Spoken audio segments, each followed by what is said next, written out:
Imagine waking up one morning and discovering that $47 billion had vanished overnight. Not stolen in a robbery, not lost in a market crash, not misplaced in some accounting error. Deliberately, systematically, invisibly. And the people who did it? They're having breakfast at a five-star hotel in Switzerland right now, reading the morning paper, sipping coffee, free. That's not a movie plot. That's exactly what happened. And when investigators finally unraveled the full truth, when they traced every wire transfer, every shell company, every forged document, they discovered something even more disturbing than the crime itself. The system didn't just allow this to happen. The system was designed for it. What you're about to hear is the story of the 1MDB scandal, the single greatest act of financial theft in recorded human history.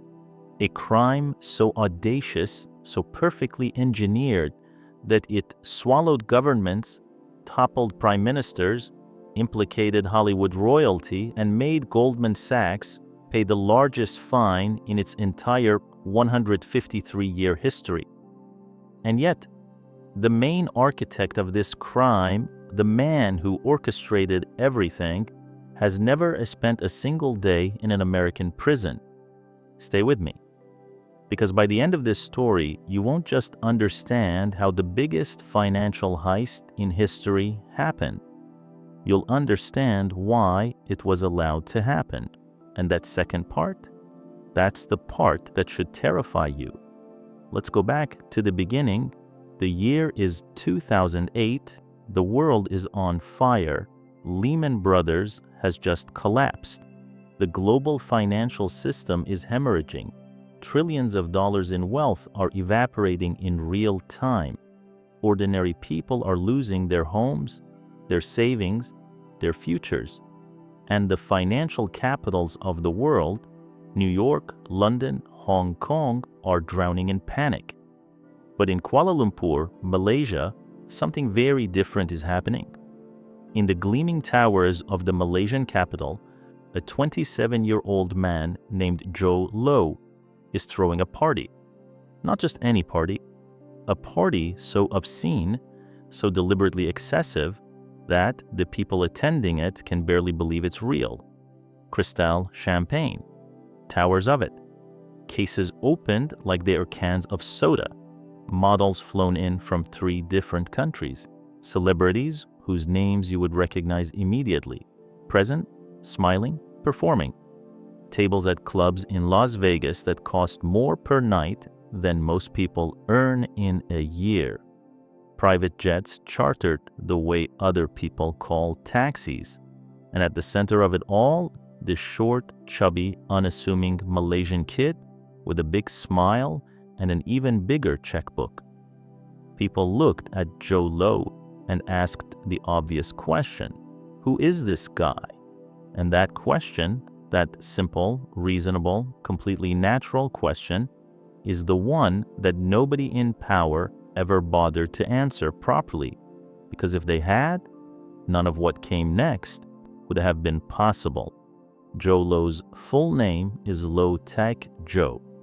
He was born in 1981 in Penang, Malaysia, into a wealthy but not extravagant family. His father ran a successful business. They were comfortable, upper middle class by Malaysian standards, but comfortable wasn't enough for Jho Low. From a very young age, he understood something that most people take decades to figure out, if they ever figure it out at all. He understood that in the world of money and power, perception is everything. If people believe you're rich, they treat you as if you're rich. And if they treat you as if you're rich, doors open that were never open before. Opportunities appear. Relationships form. And if you're clever enough, if you're patient enough and bold enough, those relationships and opportunities eventually produce the actual wealth that you've been pretending to have all along. It's a con as old as human civilization. But Jho Low was about to execute it on a scale that had never been attempted before. He started practicing early. When he enrolled at the Harrow School in England, one of the most prestigious boarding schools in the world, the same school that educated Winston Churchill and multiple members of the British aristocracy, he immediately began cultivating relationships with the children of Gulf royalty, Saudi princes, Kuwaiti sheikhs, Emirati businessmen's sons. These weren't just friendships, they were investments. Jho Low understood that these boys, these teenagers eating in the same dining hall and sleeping in the same dormitories, would one day be in positions of extraordinary power. They would control sovereign wealth funds. They would make decisions worth billions of dollars, and if he was their friend, their trusted, generous, loyal friend, he would be in the room when those decisions were made. He was 17 years old, and he was already playing chess when everyone else was playing checkers. From Harrow, he moved to the Wharton School of Business at the University of Pennsylvania, arguably the most prestigious business school in the United States. And there, he did something fascinating. He didn't just study, he performed. He threw parties, lavish, expensive, talked about parties. He invited wealthy and connected the students. He positioned himself as a person of significance, of resources, of taste. And because he projected these qualities so convincingly, people simply assumed they were true. Nobody asked for proof. Nobody ever asked for proof. And that, right there, is the first lesson of this entire story. In the world of high finance and elite social circles, the assumption of wealth is treated as evidence of wealth. The performance of power is treated as power itself. And once you understand that, once you truly internalize it, you start to see how everything that followed was not just possible, but almost inevitable. After Wharton, Jho Low returned to Malaysia, and he began making his move. To understand what happened next, you need to understand something about Malaysia in the mid-2000s. Malaysia is a country of remarkable contrasts. It's a Muslim-majority nation in Southeast Asia with a complex ethnic makeup, Malay, Chinese, Indian, and dozens of indigenous communities, all operating under a political system that has been dominated by one coalition for the entirety of its post-independence existence.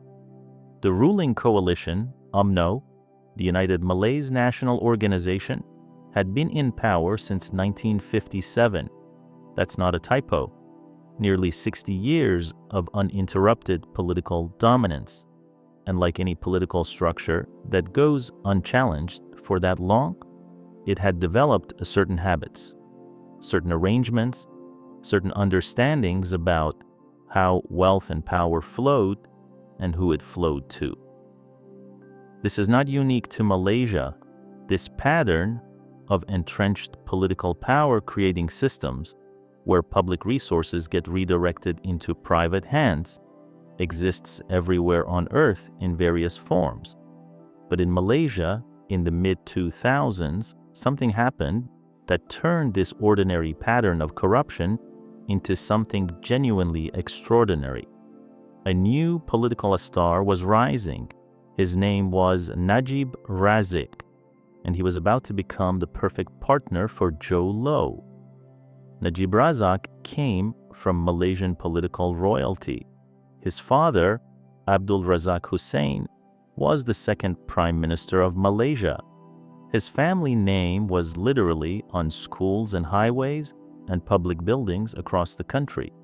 He was tall, educated at Malvern College in England, polished in the way that children of political dynasties tend to be polished. He entered politics young, rose quickly, and by 2004, he was serving as Minister of Defense. By 2009, he would become Prime Minister. But this story begins before that. This story begins with a fund. In 2009, Najib Razak, freshly installed as Prime Minister of Malaysia, established a sovereign wealth fund called 1MDB. The name stands for One Malaysia Development Berhad. The stated purpose was beautiful in its simplicity and ambition. Malaysia, like many developing nations, was sitting on significant natural resources, particularly petroleum. The idea was to use 1MDB as a vehicle to invest those resources strategically, to generate wealth that would benefit the Malaysian people, to build infrastructure, create jobs, develop the economy. It was the right idea. Sovereign wealth funds had worked brilliantly in places like Norway, Singapore, and Abu Dhabi. When managed properly, they're one of the most effective tools a government has for converting present resources into long-term national prosperity. The key phrase, of course, is when managed properly. 1MDB was never managed properly. 1MDB was managed as a personal piggy bank. But here's the thing, and this is crucial, nobody outside a very small circle knew that yet. In the beginning, 1MDB looked completely legitimate. It had government backing, it had a board of directors, it had offices and employees and official letterhead. It looked exactly like what it claimed to be, and that's where Jho Low came in. Because Jho Low had to spend years, his entire adult life, positioning himself for exactly this moment. He had the Gulf connections. He had the relationships with sovereign wealth fund officials in Abu Dhabi. He had cultivated friendships with the sons of Middle Eastern royalty at Harrow School, and those boys were now men in positions of real power. And he had one more thing, he had the ear of Najib Razak. Exactly how Jho Low built his relationship with Malaysia's Prime Minister is still somewhat murky, deliberately so because both men had strong incentives to obscure it. But by 2009, it was clear that Low had become something of an unofficial advisor to Najib, operating in that shadowy space between government and private sector that exists in countries where the lines between public power and private interest are blurred almost beyond recognition. And now, with 1MDB established and capitalized by the Malaysian government, Jho Low had something he'd never had before: access to billions of dollars of other people's money. What happened next took years to fully unravel, but once you understand the mechanism, once you see how the machine was built, it becomes horribly, breathtakingly clear. Let's talk about how you steal $47 billion. Not because we admire it, not because it's clever in a way worth celebrating, but because understanding the mechanism is the only way to understand why it worked, why it wasn't stopped, and why the people responsible faced such radically different consequences than you or I would face if we stole $47 from a convenience store. The first thing you need is a legitimate front. 1MDB was that front. It was a real government entity with real government backing. When it borrowed money, which it would do extensively, it borrowed with the implicit guarantee of the Malaysian state. Lenders believed that if 1MDB defaulted, Malaysia itself would make them whole. This gave 1MDB access to credit that no private entity could have obtained. The second thing you need is complexity. Financial crimes of this scale don't work through simple theft. You can't just walk into a vault and take the money. The crime has to be buried under so many layers of transactions, so many corporate structures, so many jurisdictions, that by the time anyone starts asking questions, the trail is almost impossible to follow. Jho Low understood this intuitively, and he was about to get help from some of the most prestigious financial institutions in the world. The third thing you need is legitimacy, not just the appearance of legitimacy, actual legitimacy. The kind that comes from having real banks, real law firms, real accounting firms, real celebrities attached to your enterprise, because in the world of international high finance, legitimacy is contagious. If Goldman Sachs is involved, people assume everything is above board. If a major law firm had signed off on the structure, the structure must be illegal. This is the most important thing to understand about how 1MDB worked. It wasn't a shadowy conspiracy conducted in darkness. It was conducted in broad daylight by brand name institutions in the most respectable offices in New York and London and Abu Dhabi and Kuala Lumpur. And that is what makes it so profoundly disturbing. Here is the mechanism, as clearly as I can explain it. Think of it like a magic trick. In a magic trick, the magician's goal is to direct your attention to one thing while something completely different is happening somewhere else. The trick works because your brain is not designed to track everything simultaneously. You focus on the hand that's moving and you miss the hand that's doing the actual work. 1MDB worked exactly the same way. The visible hand, the one the public was supposed to watch, was making grand patriotic announcements about investments and development projects and economic growth. The invisible hand was stealing everything. The process worked roughly like this. 1MDB would raise money. It raised money in several ways, through bonds, through partnerships with foreign entities, through direct government capitalization. The total amount raised over the life of the scheme was approximately $11 billion in bond issuances alone. Now, when legitimate sovereign wealth funds raise this kind of money, there's a clear process for how it gets invested. The money flows to specific projects. The projects are documented, the investments are tracked, the returns are reported, everything is audited, multiple parties verify the process at every step. None of that happened at 1MDB. Instead, the money flowed into a labyrinth. It would leave 1MDB's accounts and enter the accounts of other entities, joint venture partners, investment vehicles, intermediary companies, many of which were controlled directly or indirectly by Jho Low and his associates.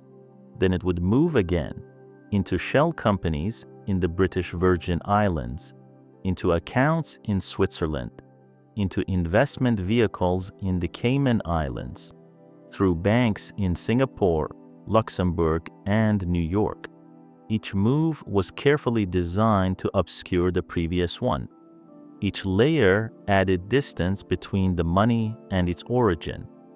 By the time the funds arrived at their final destination, which was often the personal accounts of Jho Low and his associates, they had traveled through so many entities in so many jurisdictions that tracing them back to a Malaysian government fund was extraordinarily difficult, but not impossible, because money, like water, always leaves a trace. The people who would eventually find that trace, the investigators, the journalists, the prosecutors, would spend years following the thread. And what they found at the end of it was staggering, but we're getting ahead of ourselves. Let's talk about the parties first, because the parties are where you start to feel in your gut what was really happening here. Between 2010 and 2014, Jho Low threw the most spectacular parties in the world. I want you to really feel this, not just understand it intellectually, but feel it, because the audacity, the sheer, jaw-dropping, almost incomprehensible audacity of what he was doing is something that words almost fail to capture. He was stealing money from one of the poorest segments of the Malaysian population, ordinary taxpayers, ordinary citizens, who had been told their government was investing for their future. And he was spending it on nights out that cost more than most Malaysians would earn in 100 lifetimes. In Las Vegas, Joe Low rented out entire sections of nightclubs, not tables, sections. He would order hundreds of bottles of champagne at a time and have them delivered in elaborate displays, carried by servers in processions, lit by sparklers. The Cristal would flow like tap water. He once spent $2 million in a single night at a Las Vegas club. $2 million in one night, in one club. He flew his friends, and his friends were increasingly the kind of people who didn't need to be flown anywhere by anyone around the world on private jets chartered for individual trips. He once chartered a yacht worth $150 million for an extended vacation in the Mediterranean. He hosted events for celebrities, including Paris Hilton, Leonardo DiCaprio, Alicia Keys, Swizz Beatz, and many others. Now here's an important point. Most of those celebrities had absolutely no idea where the money was coming from. They were paid to perform, or they were genuinely friendly with Low, or they attended events as guests in good faith. We should be careful not to implicate people in a crime they had no knowledge of. But that's also part of what makes this so insidious. The celebrity connections, the lavish parties, the conspicuous display of wealth, these were not side effects of the crime. They were part of the strategy. Because when Joe Low was seen partying with movie stars and pop icons and sporting legends, when photographs of him at these events circulated through social media and gossip columns, it reinforced the perception that he was a legitimate player, a person of wealth and taste and consequence. If you're spending $2 million a night in Vegas, you must be legitimate, right? These things aren't done by criminals, or so people assumed, and the money kept flowing. Let's talk about Goldman Sachs, because you cannot tell this story honestly without talking about Goldman Sachs. Goldman Sachs is, by any measure, the most prestigious investment bank in the world. Its alumni include Treasury secretaries, Federal Reserve governors, prime ministers, and central bankers. Its culture is legendary for its intensity, its intelligence, and its performance. When Goldman Sachs puts its name on something, the world pays attention. Between 2012 and 2013, Goldman Sachs helped one MDB raise approximately $6.5 billion through 3 bond issuances. These were not small, obscure transactions that slipped through unnoticed. These were major bond deals that Goldman marketed to institutional investors around the world. Goldman earned approximately $600 million in fees from these 3 deals. Let me pause on that number for a moment. $600 million in fees for 3 bond deals. The typical fee for a bond issuance of this type is somewhere between 1 and 2% of the total raised. Goldman's fees on the 1 MDB deals were somewhere between 9 and 11%.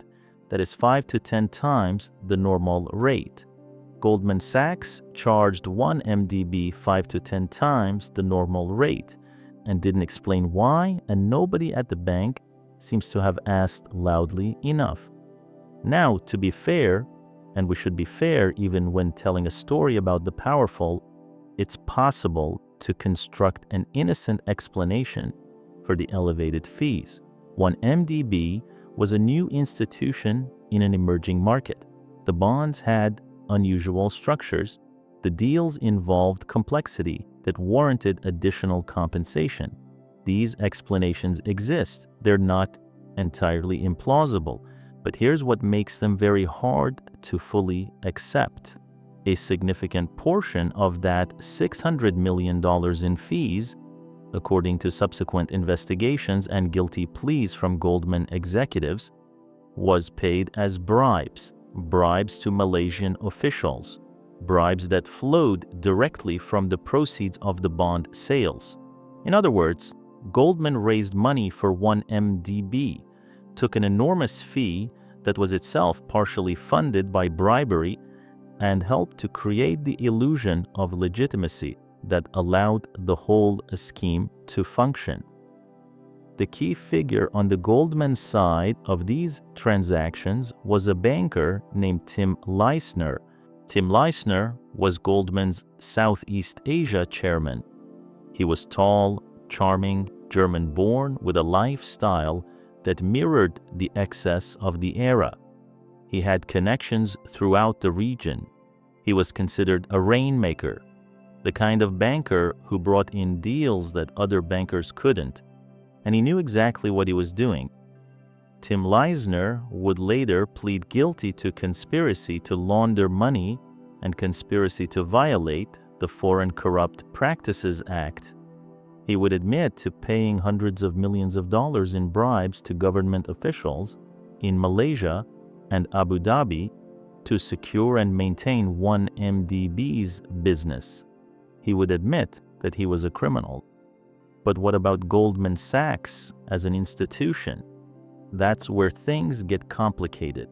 And where things get complicated is exactly where the injustice lives. By 2013, the money that had been raised through the bond deals was supposed to be invested. Remember the original promise that 1MDB would invest Malaysia's resources for the benefit of the Malaysian people. Energy projects, infrastructure, economic development, real things that real Malaysians could benefit from. Instead, approximately $4.5 billion, a staggering portion of what was raised, was simply stolen. Let me be precise about that word. Stolen, misappropriated, diverted. Different actors in this story prefer different words, depending on their lawyer's advice and their personal exposure. But the effect is the same. The money that ordinary Malaysians were told would build their future went somewhere else entirely. Some of it went to Joe Low's personal accounts, filtered through the intricate web of shell companies and offshore vehicles that his team had constructed over years of preparation.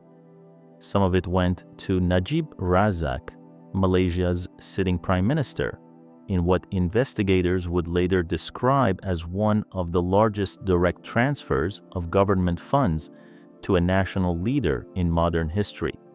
$700 million approximately flowed into Najib Razak's personal bank accounts. $700 million into a personal bank account belonging to the head of government. Some of it went into the production of Hollywood films, specifically a movie company called Red Granite Pictures, which was founded by Riza Aziz, Najib Razak's stepson. Red Granite would go on to produce, among other films, The Wolf of Wall Street, a movie about financial excess and moral bankruptcy, funded with spectacular irony by money stolen from a Malaysian sovereign wealth fund.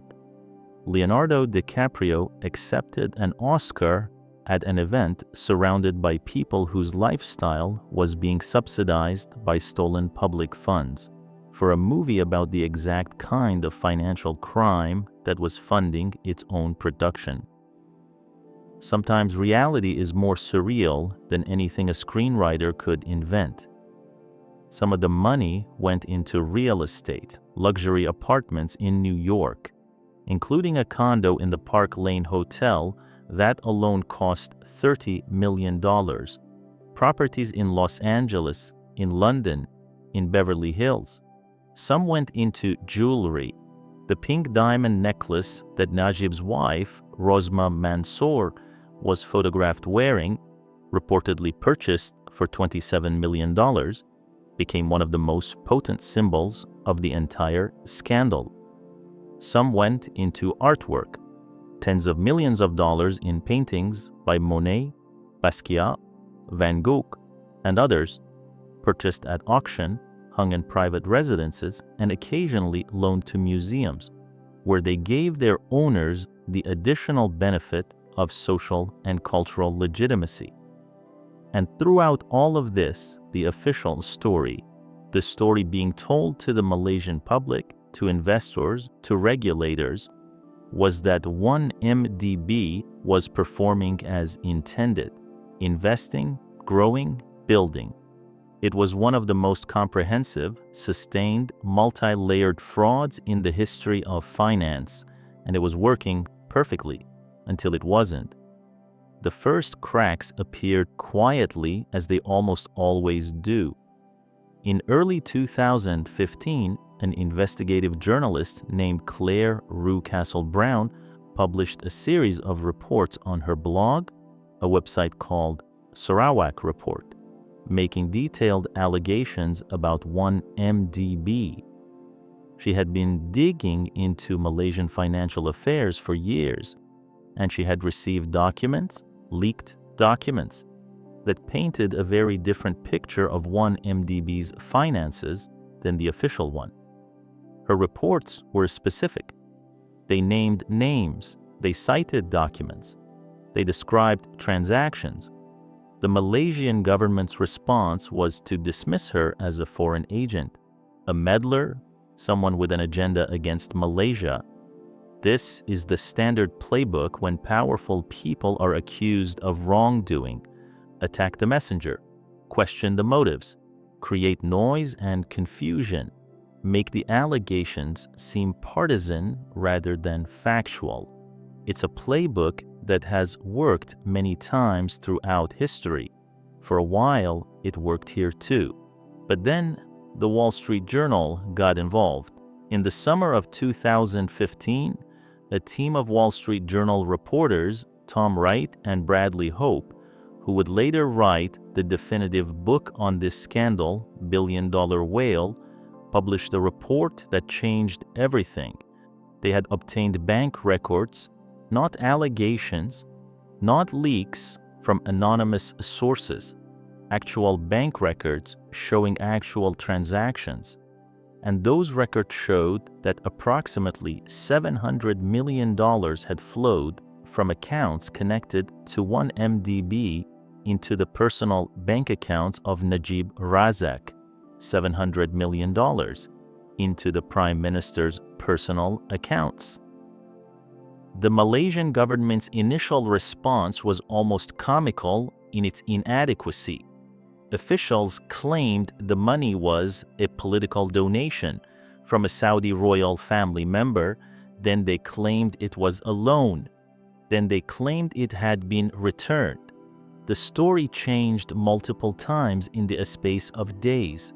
None of the explanations held up to scrutiny, because the documents existed, because money leaves traces, and because, crucially, there were people inside Malaysia, inside the government, inside the financial system, who had been watching what was happening and who were increasingly unwilling to stay silent.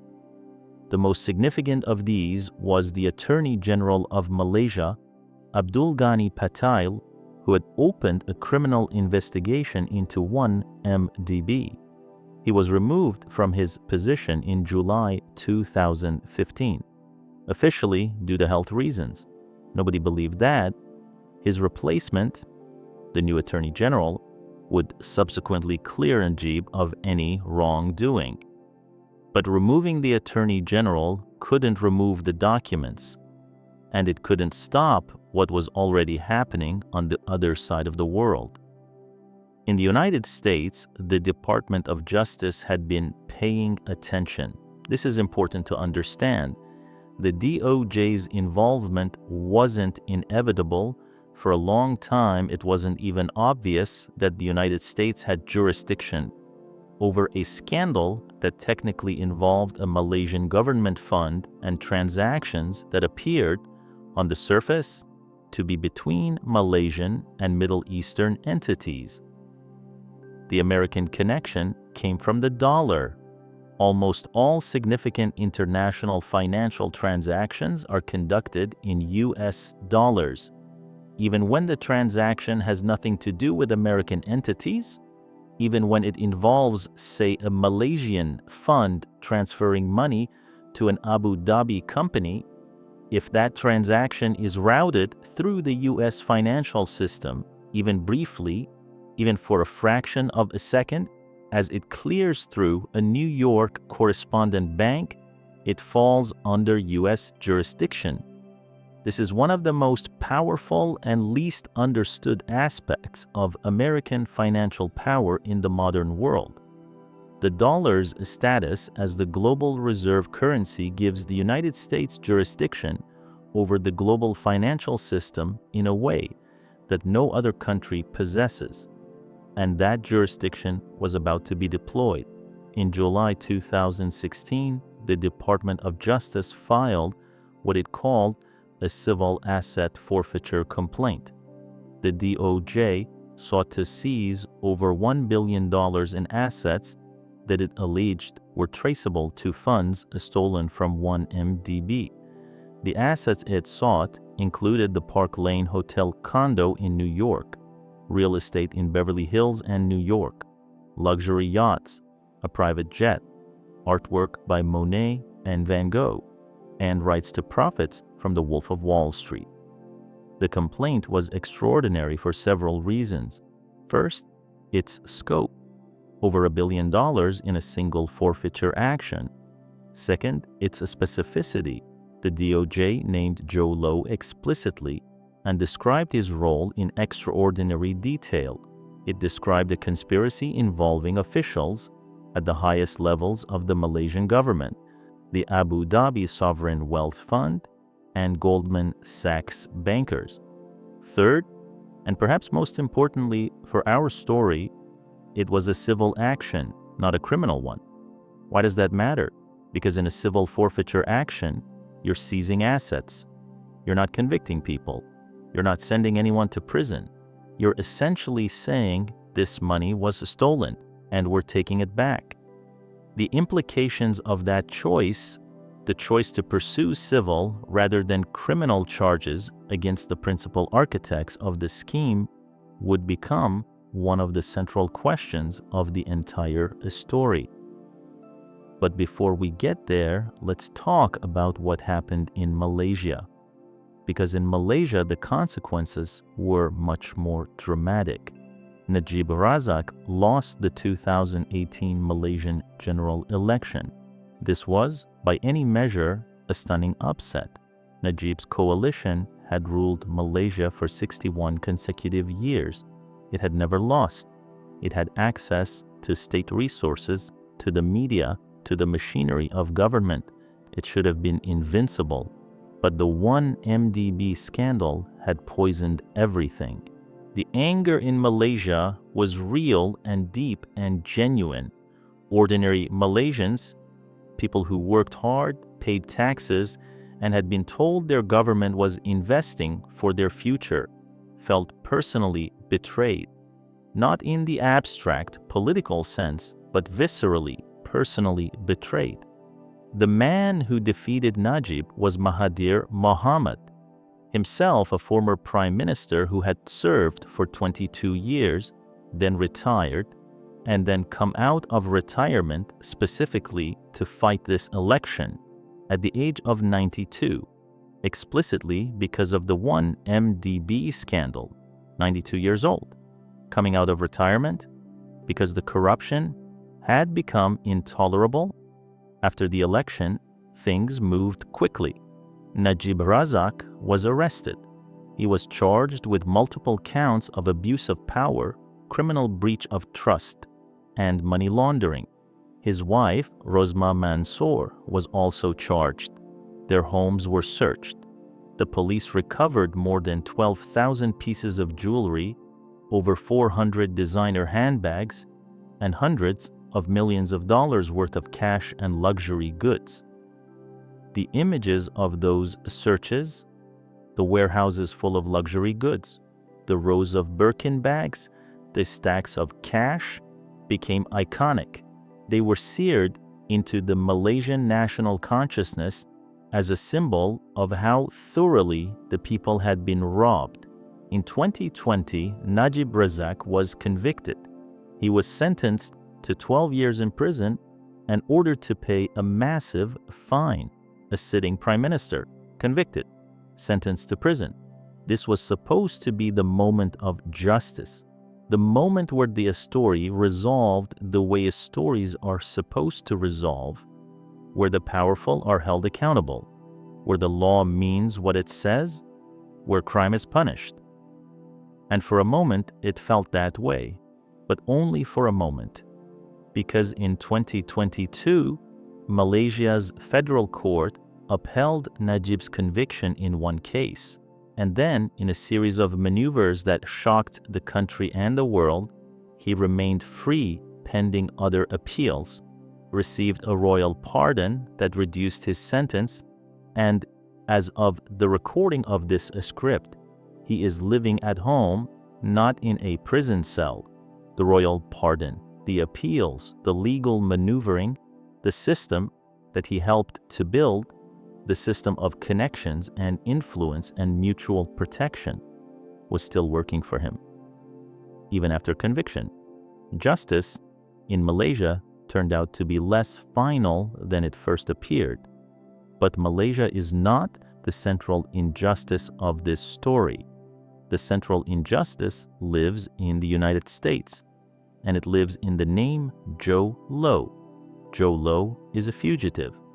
As of today, Jho Low, the man who investigators and prosecutors across multiple jurisdictions have identified as the primary architect of the entire 1MDB scheme, the man who orchestrated the movement of billions of dollars in stolen funds, the man who threw parties that cost more per night than most people earn in a decade, is living free.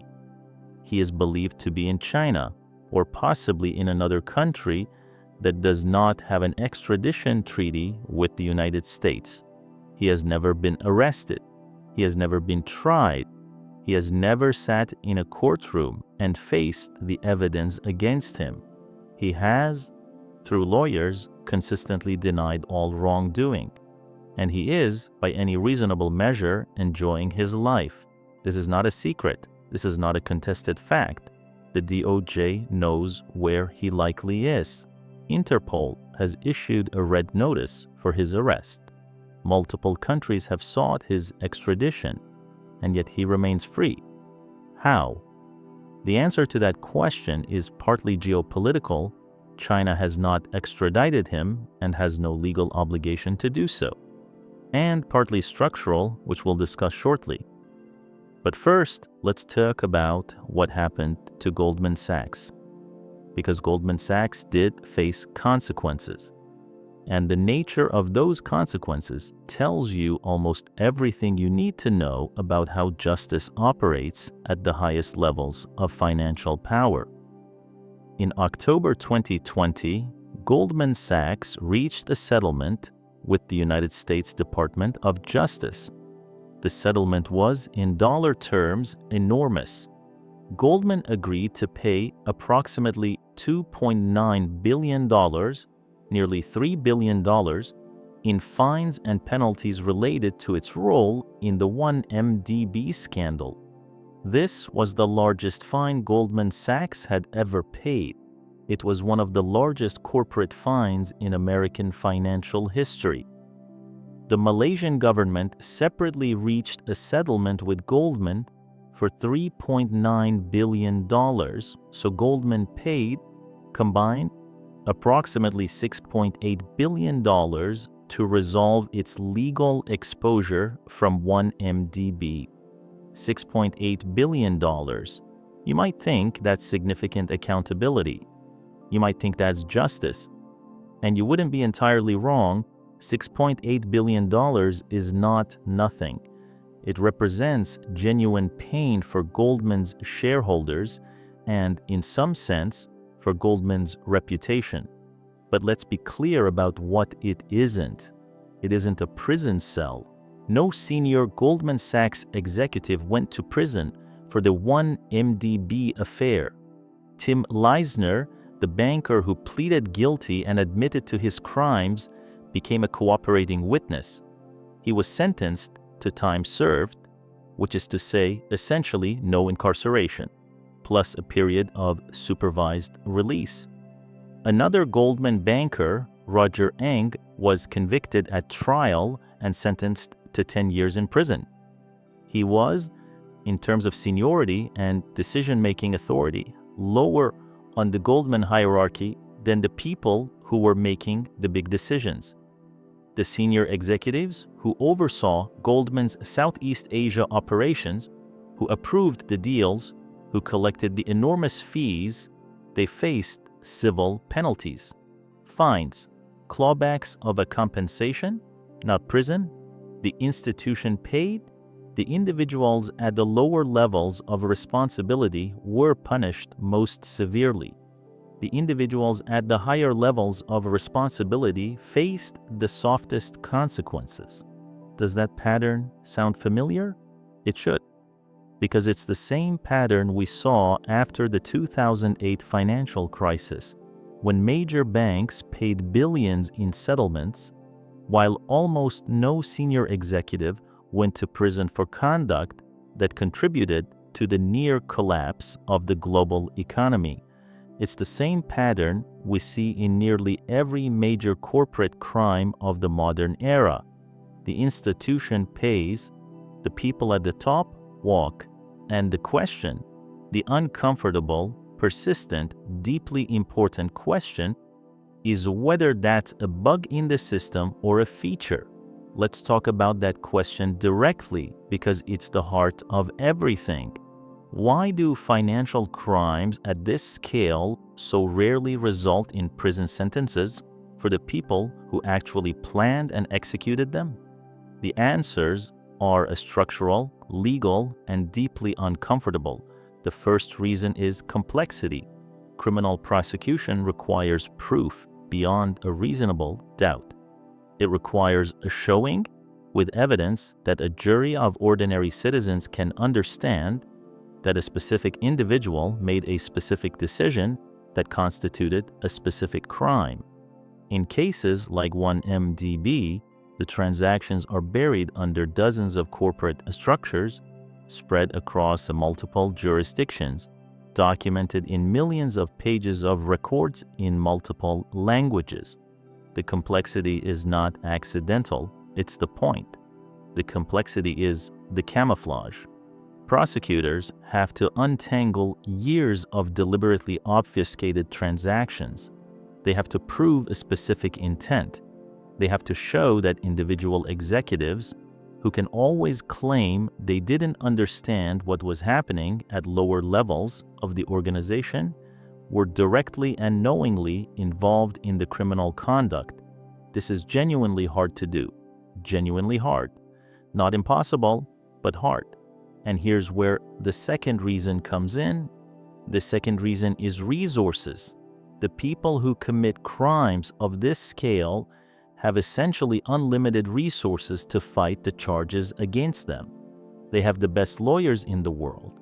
They have the time and money to challenge every piece of evidence, to file every possible motion, to drag proceedings out for years or decades.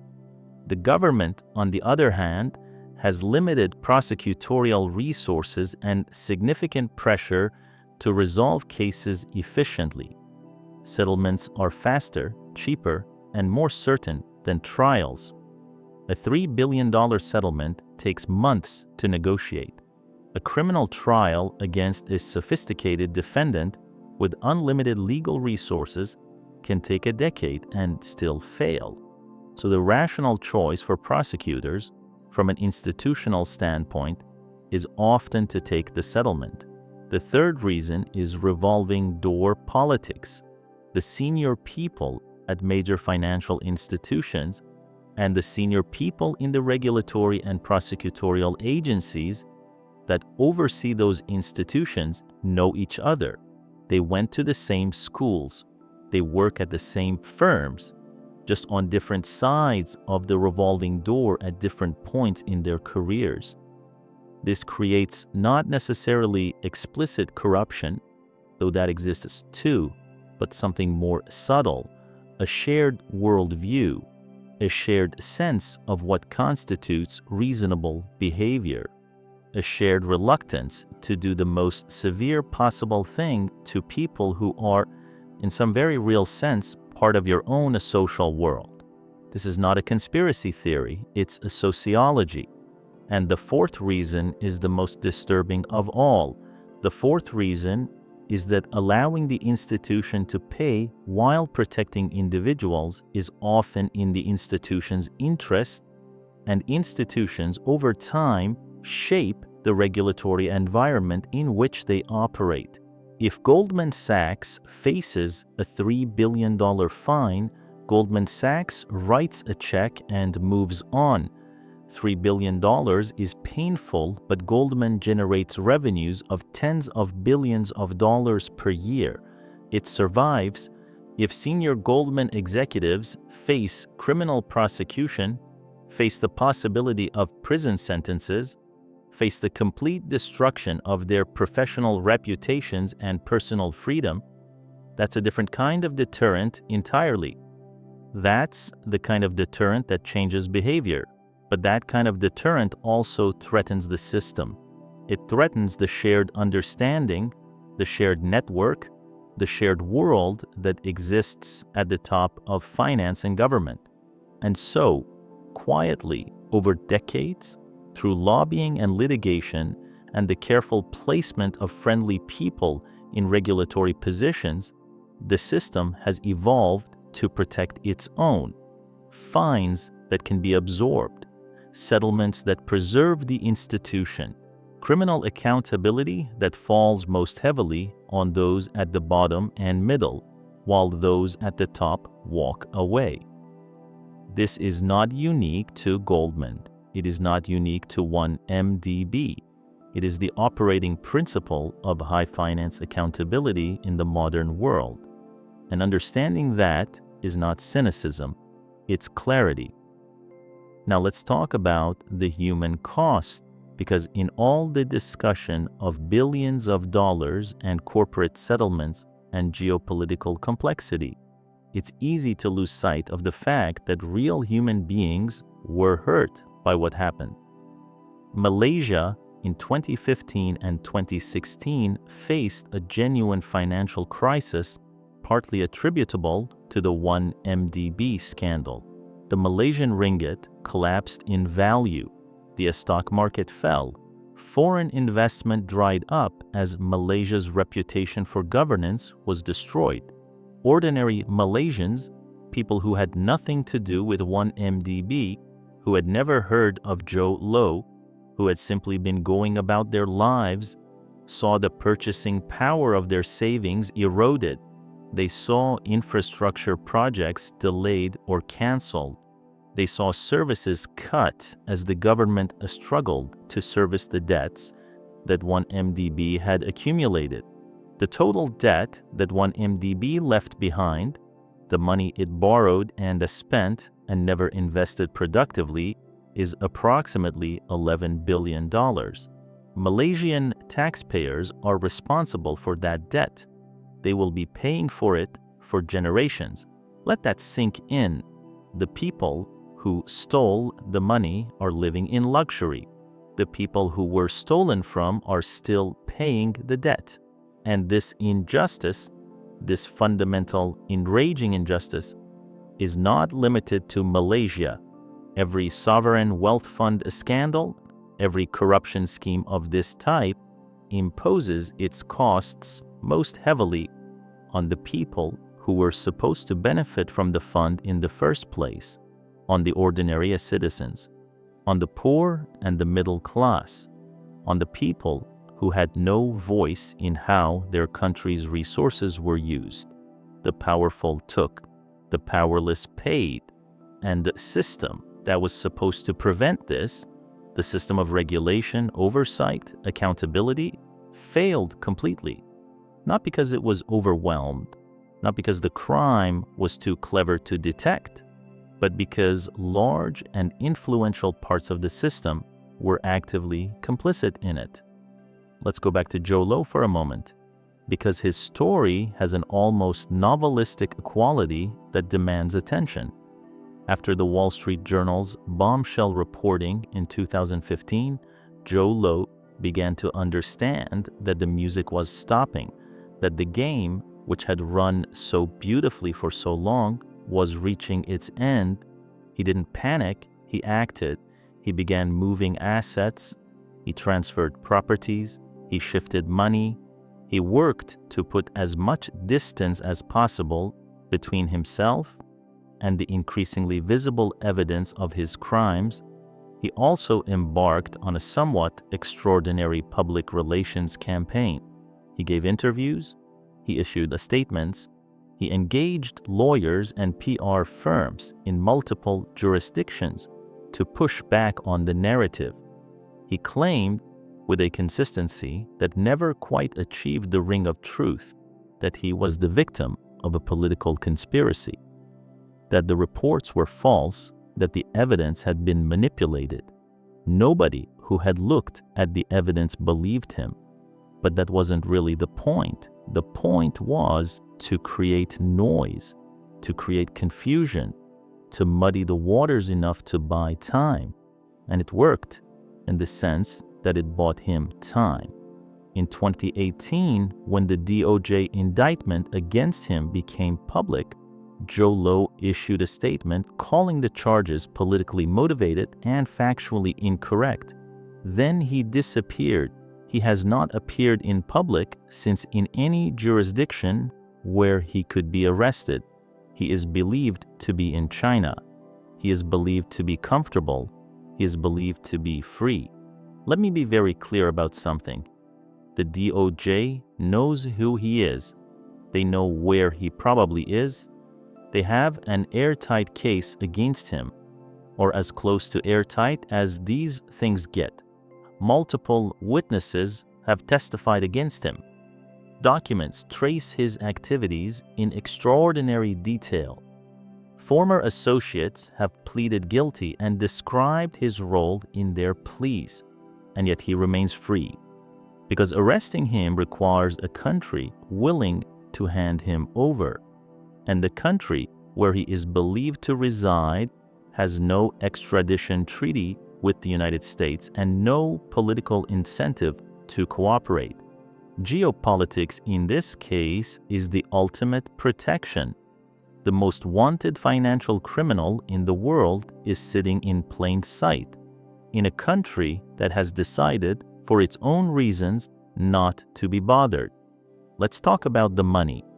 Of the billions of dollars that were stolen, how much has been recovered? The DOJ's civil forfeiture actions and international settlements have recovered a significant amount. Malaysia reached the settlement with Goldman for $3.9 billion. Various jurisdictions have seized assets and recovered funds, but a substantial portion, billions of dollars, remains unaccounted for. Money that was spent on parties and private jets and jewelry and artwork and real estate, much of that is simply gone, in the sense that it was consumed by the lifestyle it funded. Some of the artwork was seized. Some of the real estate was forfeited. Some of the jewelry was recovered. But you cannot recover the champagne that was drunk in Las Vegas. You cannot recover the hotel rooms that were paid for. You cannot recover the experiences that were purchased. The money that was spent, truly spent, consumed, turned into memories and hangovers and pleasure, that money is gone, and the debt that financed it remains. I want to step back now and zoom out, because I think we need to look at this story not just as an individual crime, but as a symptom. 1MDB was not unique.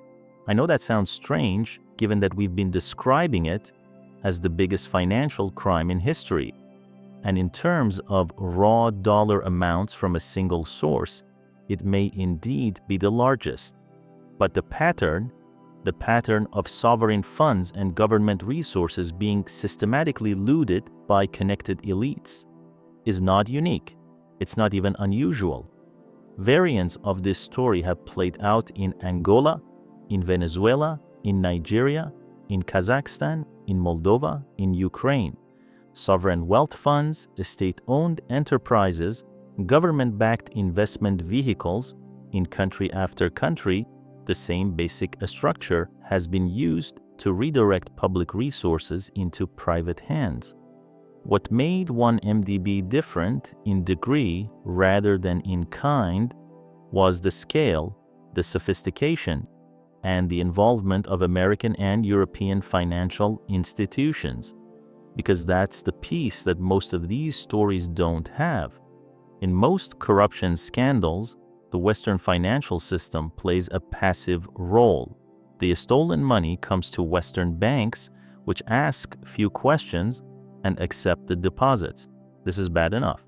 But in 1MDB, Goldman Sachs was not passive. Goldman Sachs was the engine. Goldman's bankers actively facilitated the bond issuances that created the pool of money that was then stolen. Goldman's relationships gave 1MDB the legitimacy that allowed it to borrow at scale. Without Goldman Sachs, 1MDB could not have raised $6.5 billion.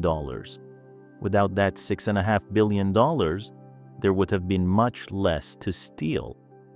This is why the Goldman settlement was the most significant institutional consequence of the entire affair, because it acknowledged for the first time with actual legal weight that a major American financial institution had played an active, culpable role in enabling this crime. That's a big deal, even if it wasn't big enough. Let's talk about the journalists. Because in any story about power and accountability, there is always a group of people doing the unglamorous, difficult, dangerous work of finding the truth. And in this story, those people deserve recognition. Claire Rewcastle-Brown, who published the early reports on Sarawak Report, operated under enormous pressure. She received threats. She was sued in multiple jurisdictions. The Malaysian government labeled her a criminal and sought her arrest. She kept reporting. Tom Wright and Bradley Hope, the Wall Street Journal reporters who broke the banking record story in 2015, spent years building a case that their own editors were initially skeptical of. The story seemed too big, too implausible. They kept working. Their book, Billion Dollar Whale, published in 2018, is the most comprehensive account of the 1MDB affair available to the public. It reads like a thriller. It is meticulously sourced. It changed how the world understood what had happened. Andrea Tan and other reporters at Bloomberg News tracked the financial flows across multiple jurisdictions. In Malaysia itself, reporters at the Edge Financial Daily, a Malaysian business newspaper, published detailed investigations that made them targets of government action. The Malaysian government suspended the Edge for 3 months in 2015, attempting to silence reporting that was damaging to the official narrative. The paper kept publishing when it could. When these people, these journalists, are the ones who made accountability possible, not the regulators who failed, not the auditors who signed off on fraudulent accounts, not the banks which processed transactions they should have questioned. The journalists. It's worth reflecting on that. In a story about systemic failure, about the failure of every institution that was supposed to catch this kind of crime, the only people who actually performed their function were the ones with no legal power, limited resources, and constant pressure to stop. What does that tell us about the health of our institutions? Let's talk about the auditors, because this is another part of the story that doesn't get enough attention. 1MDB's accounts were audited by major respected accounting firms. Deloitte, KPMG, and Ernst & Young all served as 1MDB's auditors at various points. Auditors are supposed to be the last line of defense against fraud. They are supposed to independently verify that a company's financial statements accurately represent its actual financial position. They are supposed to find the holes, the inconsistencies, the things that don't add up. They didn't. For years, the auditors signed off on 1MDB's accounts. They accepted explanations that in retrospect should have raised enormous red flags. They processed documentation from entities whose legitimacy should have been verified more carefully. How? The question of auditor failure in major fraud cases is one that accountants and regulators have grappled with for decades. The structural answer is simple, if uncomfortable. Auditors are paid by the companies they audit. This creates an inherent conflict of interest. The client wants clean accounts. The auditor wants to keep the client. The pressure, subtle but constant, runs in the direction of acceptance rather than challenge. This doesn't mean individual auditors are corrupt. Most of them are not. But the system creates conditions where fraud of sufficient sophistication, fraud that comes with plausible documentation and cooperative management, can pass through audits without detection. The auditors in this case were not innocent, but they were also not the architects. They were another layer of a system that was designed at every level to process transactions efficiently rather than to question them fundamentally. Now, I want to tell you about Abu Dhabi because Abu Dhabi is an essential and often under-discussed part of this story. Abu Dhabi is the capital of the United Arab Emirates and the home of IPIC, the International Petroleum Investment Company, one of the largest sovereign wealth funds in the world with assets exceeding $60 billion. The 1MDB scheme used IPIC in a complex way. This story requires some careful unpacking. When 1MDB issued bonds to raise money, it needed guarantees, assurances to investors that the bonds were safe. Without such guarantees, the bonds would have been considered very risky. A new fund in an emerging market with limited track record, and investors would have demanded very high interest rates or simply declined to invest. IPIC provided those guarantees. IPIC agreed to guarantee a certain 1MDB bond issuances in exchange for certain fees and rights and arrangements.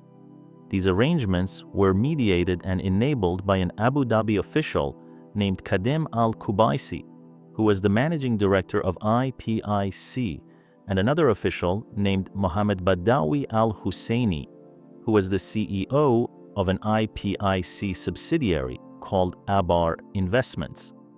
These two men would later be charged in Abu Dhabi with crimes related to their roles in the 1MDB affair. But here's what you need to understand about how the IPIC connection worked. A portion of the money that flowed through the 1MDB structure, allegedly as fees and payments related to the guarantees, ended up in accounts controlled by companies that appeared on the surface to be related to IPIC, but were actually controlled by Al-Kubaisi, Al-Husseini, and their associates. These were fake companies with names similar to real IPIC entities. They were designed to receive money from 1MDB, creating the appearance of a legitimate transaction between two sovereign wealth funds while actually diverting the money to private individuals. It was fraud layered on top of fraud, and the amounts were enormous. Multiple billions of dollars flowed through these entities. Al-Qubaisi and Al-Husseini were tried in Abu Dhabi. They were convicted, but the trials were conducted in relative secrecy. The sentences were not made fully public, and the broader accountability, the investigation of exactly what happened to all the money that flowed through the IPIC structure, has never been fully resolved. Why not? Because investigating Abu Dhabi's role in 1MDB would require investigating Abu Dhabi. And Abu Dhabi is a close strategic partner of the United States, the United Kingdom, and virtually every other Western country. It sits on enormous oil wealth. It hosts American military bases. It is a purchaser of Western weapons systems. It is, in short, a country that powerful Western nations have decided they do not want to embarrass too much. And so the Abu Dhabi thread of the 1MDB investigation was pursued with considerably less vigor than the American and Malaysian threads. Money flows to where it is welcomed. Justice flows to where it is permitted. Both of these things are true. Let's talk about Singapore. Singapore's involvement in 1MDB is another piece of the puzzle that illuminates the structural problem. Singapore is one of the world's great financial centers. It is celebrated for its efficiency, its low corruption, and its rule of law. It consistently ranks among the least corrupt jurisdictions in the world on international indices. And yet, multiple banks operating in Singapore processed billions of dollars of 1MDB-related funds without detecting or reporting the suspicious activity. Singapore's banking regulator, the Monetary Authority of Singapore, took action. It shuttered some banks, including the Singapore branches of Swiss bank BSI and Falcon Bank, for their roles in processing 1MDB funds. It imposed fines. It revoked licenses. These were real consequences, significant ones by Singapore's historical standards, but they were institutional consequences, not personal ones. The bankers who processed the transactions, who accepted the deposits, who enabled the flows, they faced administrative action, not criminal prosecution. The message, again, institutions pay. People walk. Switzerland had a similar story. Swiss banks, known for their discretion, their stability, their historical willingness to ask very few questions about the origin of funds, processed significant 1MDB-related transactions. Swiss authorities investigated and imposed fines on certain banks. The pattern held. The same pattern played out across jurisdictions, with minor variations in tone and degree, but consistent in its fundamental structure. Here's something that doesn't get discussed enough. The 1MDB scandal happened against the backdrop of a massive expansion of global anti-money laundering infrastructure. After the 9/11 attacks, the United States and its allies significantly expanded the regulatory requirements around financial transactions. Know your customer rules, anti-money laundering protocols, suspicious activity reports, enhanced due diligence for politically exposed persons, the category that includes government officials and their relatives. This infrastructure was specifically designed to prevent exactly the kind of cross-border money laundering that 1MDB represented. And it failed completely. Not because the rules weren't there, they were. Not because the reporting requirements didn't exist, they did. But because compliance with these rules had, in many institutions, become a box-checking exercise rather than a genuine investigation. Banks hired compliance officers, created reporting systems, filed the required paperwork, and then found ways, sometimes deliberate, sometimes due to simple institutional pressure to keep clients happy and transactions moving, to process funds that should have been stopped. The gap between the theory of anti-money laundering and the practice of it is enormous. In theory, a fund with one MDB's profile, a new government entity making enormous transactions through multiple jurisdictions, with complex structures that made beneficial ownership difficult to trace, should have triggered intense scrutiny at every bank that touched it. In practice, Goldman Sachs processed hundreds of millions of dollars in fees. Singapore banks processed billions in transfers. Swiss banks processed deposits without adequate explanation. The system failed, not accidentally, not because it was overwhelmed, but because the incentives, the financial incentives, the relationship incentives, the institutional incentives, all ran in the direction of processing transactions rather than stopping them. This is the systemic truth that 1MDB reveals. The anti-money laundering system is not primarily a system for stopping money laundering. It is primarily a system for demonstrating to regulators that you have a system for stopping money laundering. These are not the same thing, and until that gap is closed, until the incentives for processing transactions are brought into genuine balance with the incentives for questioning them, cases like 1MDB will continue to happen. They are happening right now. We just don't know which one it is yet. Let's pause and ask a question that the story demands we ask. Who knew? Who knew what was happening and when?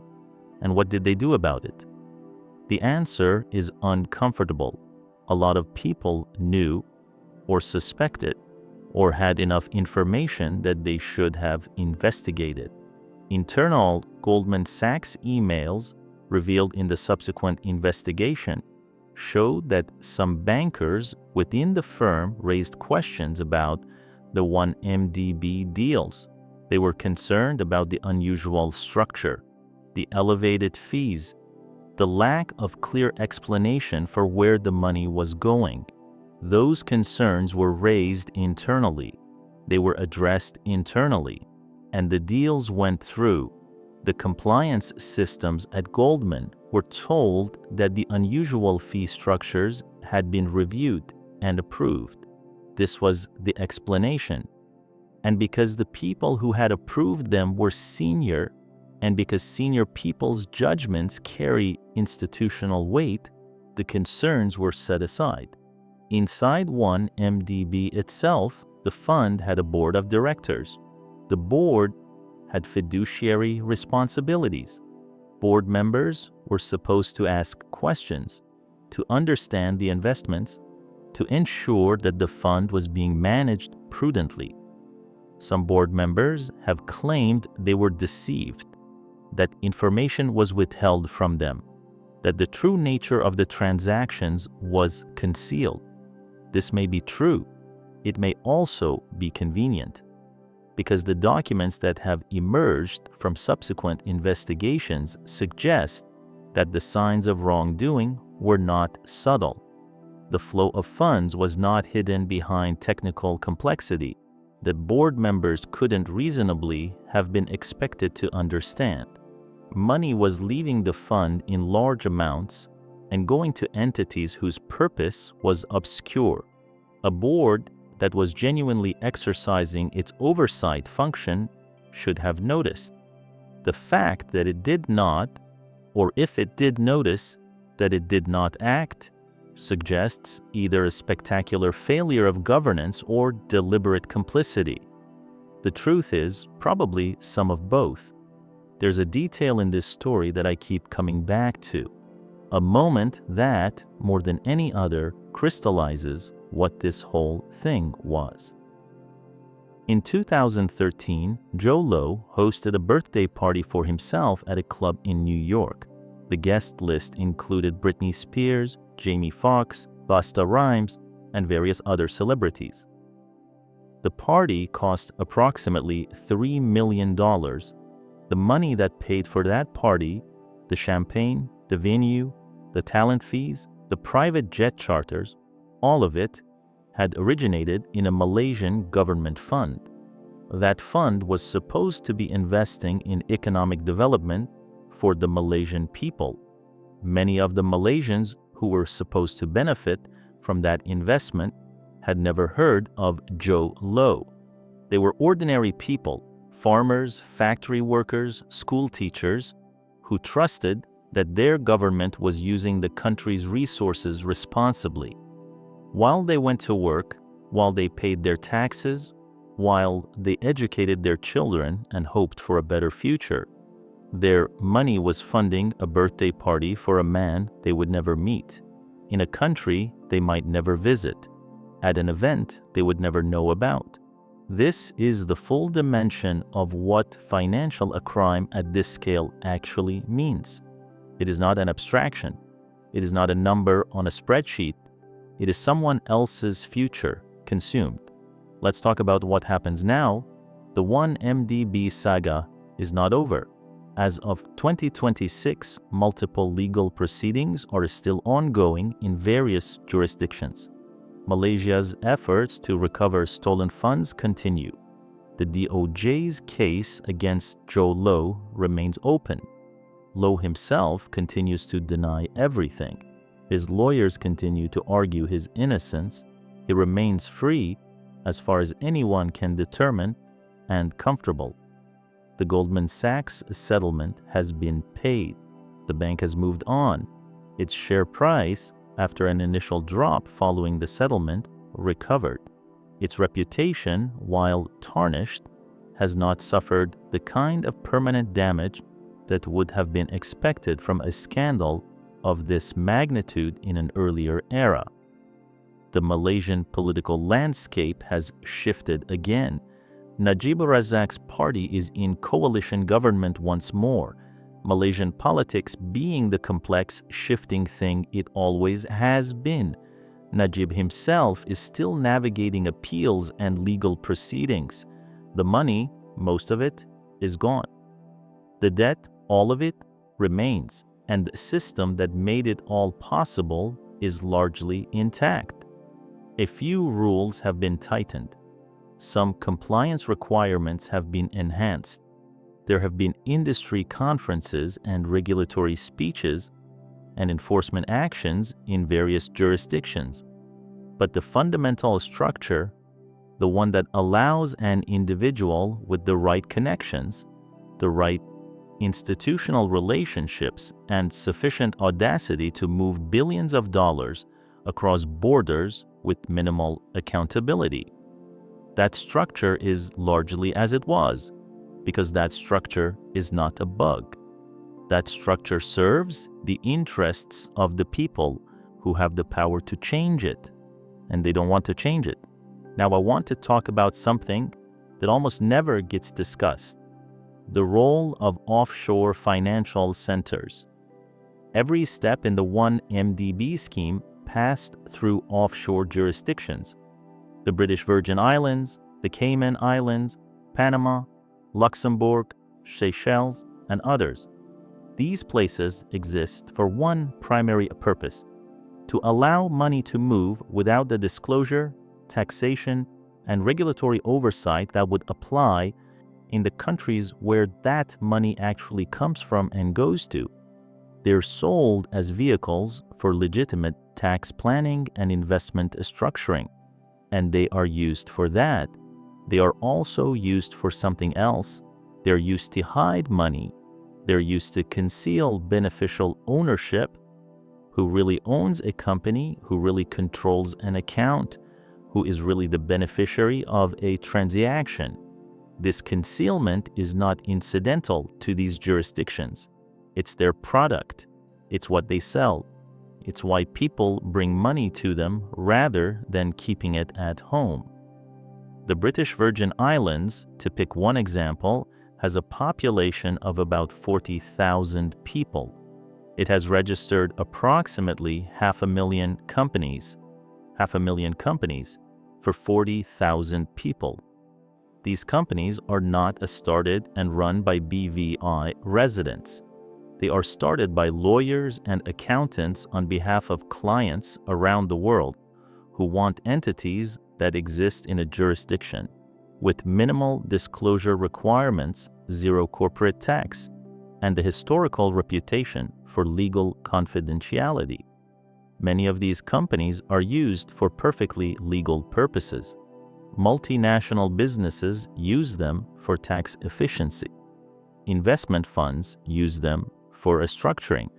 There are legitimate uses, but there are also uses like 1MDB, uses where the opacity of the jurisdiction is the point, where what you need is an entity that can receive money, hold money, and transfer money without triggering the disclosure requirements that would apply in the country where the real activity is happening. The offshore financial system is, in a very real sense, a parallel financial system. One financial system operates in the light, regulated, taxed, disclosed, subject to the anti-money laundering rules and the beneficial ownership requirements and the reporting obligations. The other operates in the shadows, structured, documented, technically legal in the jurisdictions where it exists, but functionally invisible to the regulators and tax authorities of the countries where the real money originates. 1MDB used the shadow system expertly at a scale, and the shadow system worked exactly as designed. The question is not whether the shadow system can be abused. It obviously can be. That's been proven beyond any reasonable doubt. The question is why governments, including the American government, including the British government, including the governments of the European Union, continue to tolerate the existence of a shadow financial system that makes crimes like 1MDB possible. And the answer to that question is the most uncomfortable one of all, because those governments and the wealthy individuals and institutions that fund them benefit from the shadow system, not in the criminal ways that Joe Low benefited from it, but in the perfectly legal, entirely legitimate, a socially acceptable way of reduced tax burdens, investment efficiency, and financial privacy. The shadow system serves the powerful, and the powerful decide which laws get passed. And so the shadow system persists.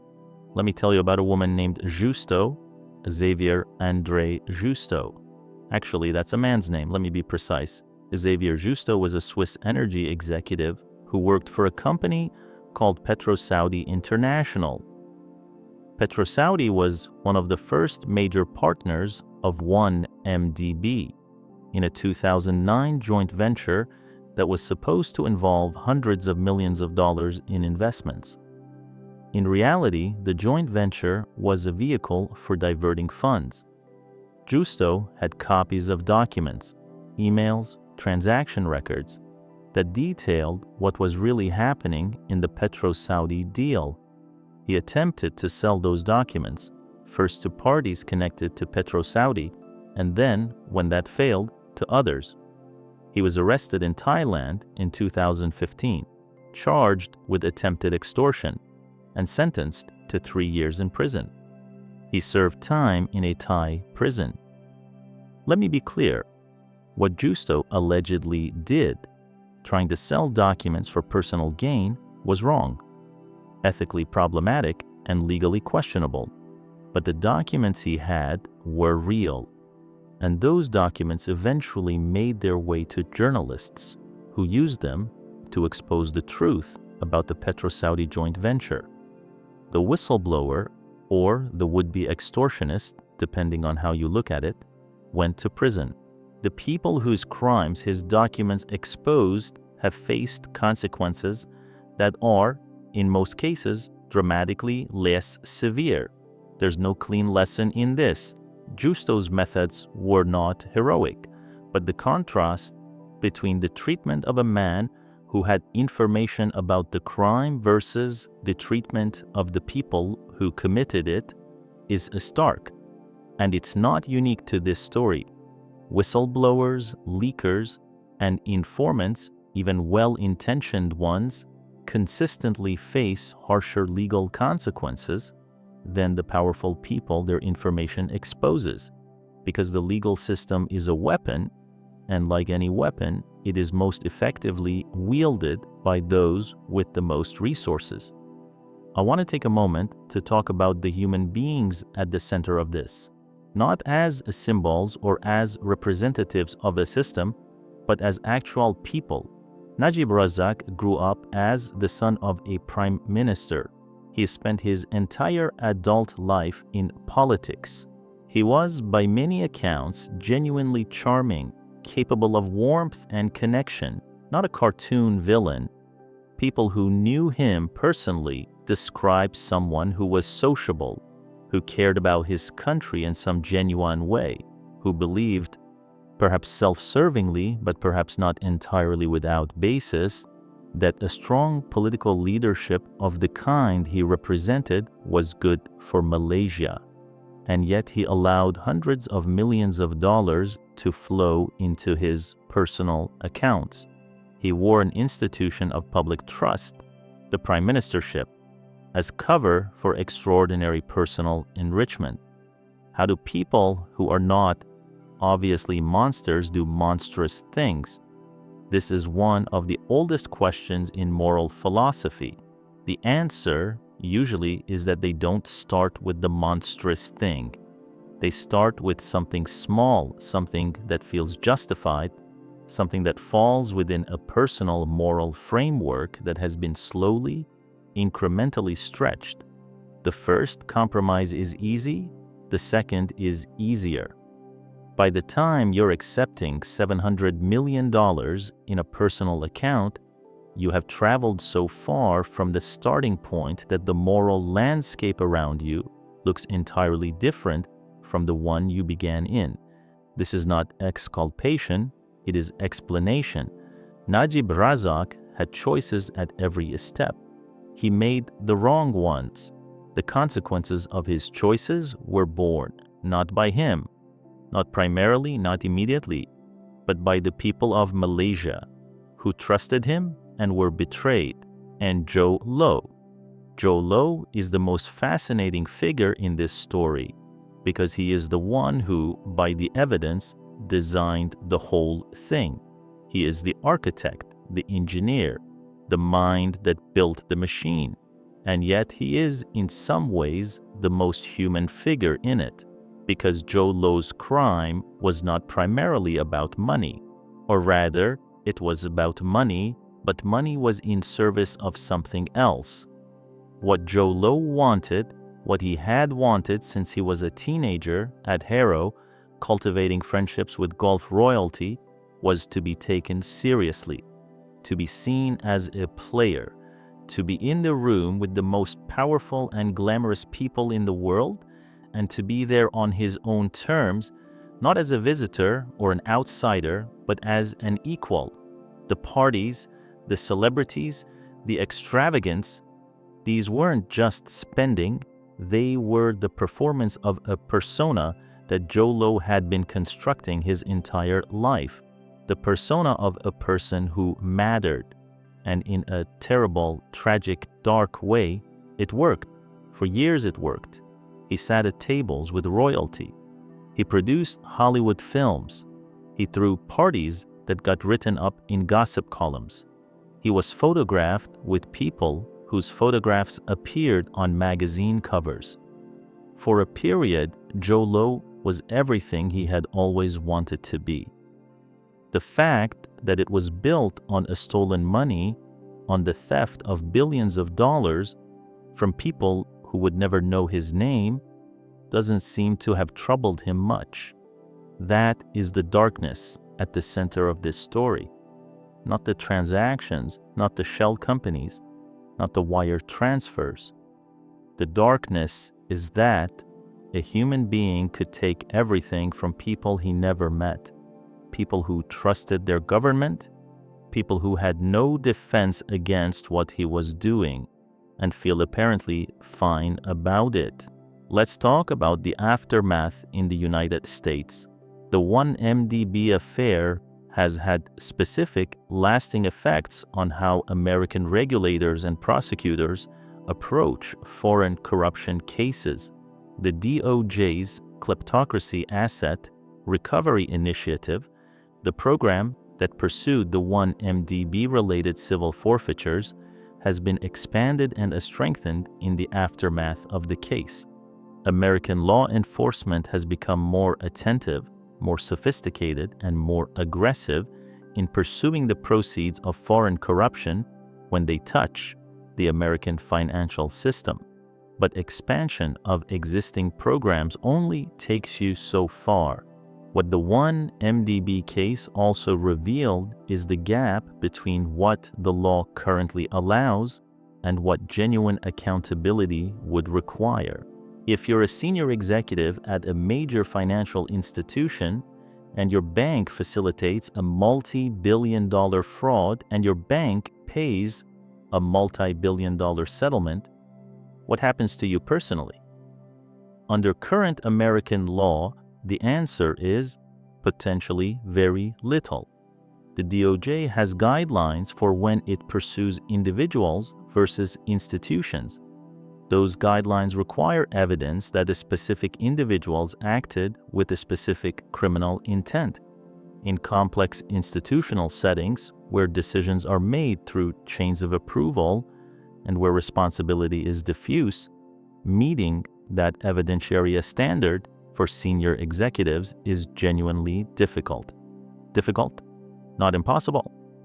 But the difficulty creates a safe harbor, a zone in which conduct that causes enormous harm to real people, conduct that would, if committed by an ordinary person, result in immediate prosecution, can be managed institutionally through settlement without personal accountability. Whether you think this is appropriate depends on how you think about corporate responsibility and individual accountability. But here's what's clear. The gap between individual and institutional accountability creates distorted incentives. If senior executives know that their personal exposure is limited, that the institution will pay and they will face, at worst, civil penalties and clawbacks, then the deterrent effect of financial regulation is dramatically reduced. You are deterred from behavior by the consequences you personally face, not the consequences your employer faces. Let's talk about the money that was recovered. By 2020, the United States, Malaysia, and other governments had collectively recovered or agreed to receive back approximately $4.5 billion through various settlements, forfeitures, and agreements. This is significant. It represents a substantial portion of what was stolen. But let's be precise about what recovery means. The Goldman settlement, $3.9 billion from the Malaysian side, was paid by Goldman Sachs. It came from Goldman's capital. It did not come from the personal fortunes of Tim Leissner or any other banker who committed the crimes. Goldman's shareholders paid for Tim Leissner's crimes, while Tim Leissner faced time served. Some assets were seized and auctioned.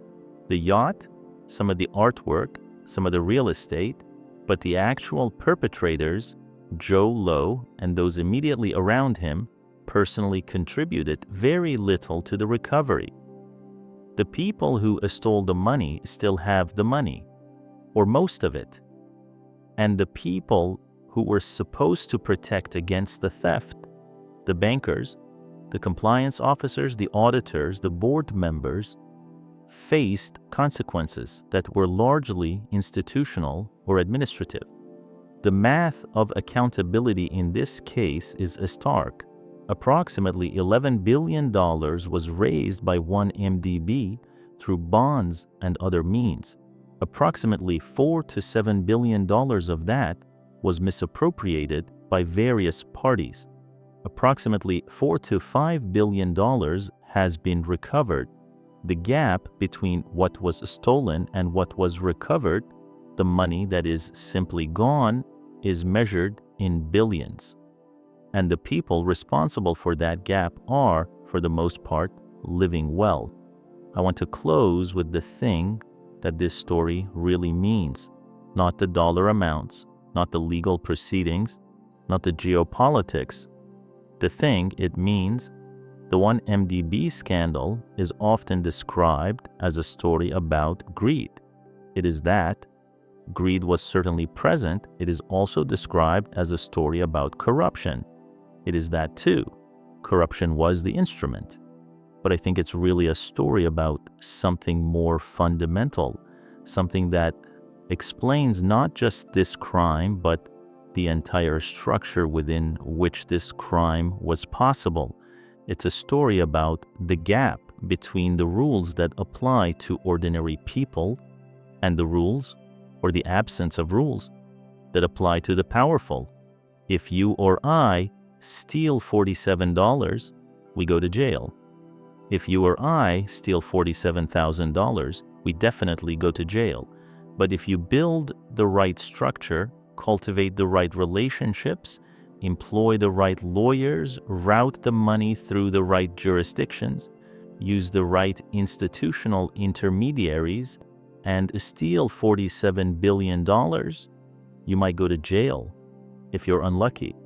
If the political winds shift against you, if the journalists find the right documents, if the right government decides to pursue you, or you might end up at a nice breakfast in a nice hotel reading the morning paper.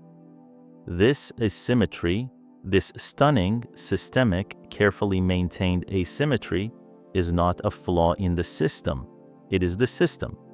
And understanding that is the beginning of the only response that can actually change it.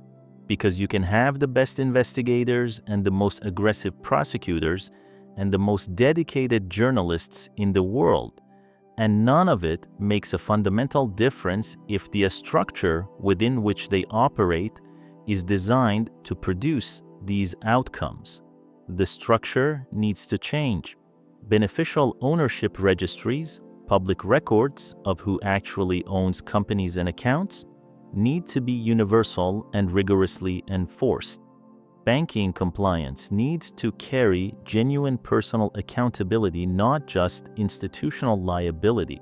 The offshore financial system that enables this kind of money movement needs to be brought within the same regulatory framework as the onshore system. These are not impossible changes. They are technically straightforward. The reason they haven't happened is that implementing them would reduce the financial advantages available to the wealthy and well-connected. It would reduce the privacy, the flexibility, the efficiency that comes from operating in the shadows. And the people who would lose those advantages are the people who write the checks that fund political campaigns, hire the lobbyists that shape legislation, and sit across the table from regulators in meetings where the rules are made. The game is rigged, not in a simple, obvious way that can be pointed at and fixed easily, in a deep, structural, almost invisible way, the way water flows downhill, not because anyone decided it should, but because that's the shape of the terrain. Changing the terrain is hard. It requires sustained political will, genuine public pressure, and a willingness to accept reduced returns in exchange for genuine accountability. Most societies, most of the time, have not found that willingness, but sometimes they do. And those moments, those brief, precious moments when ordinary people successfully demand that the rules apply to everyone, regardless of wealth or connection, or the sophistication of their legal structures, Those moments are what justice looks like. They're rare, but they happen. Here's the question I want to leave you with. Not a rhetorical question, a real one. If you had been in the position of a Goldman Sachs compliance officer in 2012, looking at the 1MDB deal, the unusual fee structure, the complex ownership, the politically exposed persons involved, what would you have done? The institutional pressure was to process the deal. Your colleagues were enthusiastic. The fee was enormous. The client was a government fund. The paperwork was in order. Would you have asked the question that needed to be asked? Would you have been the person who stood up and said, "This doesn't feel right. I need to understand this better before we proceed"? Or would you have told yourself, as so many people apparently told themselves in the actual events, that someone else must have checked this? That if there were a problem, someone smarter than you would have caught it? That it wasn't your job to be suspicious, it was your job to process? I'm not asking because I know what I would have done. I'm asking because that moment, that individual, quiet, private moment of choice, is where these crimes live or die. Every massive financial fraud in history has involved not just the architects and the beneficiaries, but dozens or hundreds of people who had moments of doubt and decided not to act on them. The people who decided to act, the Claire Rucastle Browns, the Tom Wrights, the compliance officers who did file the suspicious activity reports, the prosecutors who did pursue the case. They are why this story can be told at all. The people who decided not to act are why the crime lasted as long as it did, and Joe Low is still having breakfast. One more thing. In 2023, the United States Department of Justice announced that it had reached a settlement with a company that allowed the recovery of additional assets connected to the 1MDB scandal. The work continues. New documents are found, new leads are followed. The case is not closed, but Joe Low has not been arrested. He has not stood trial.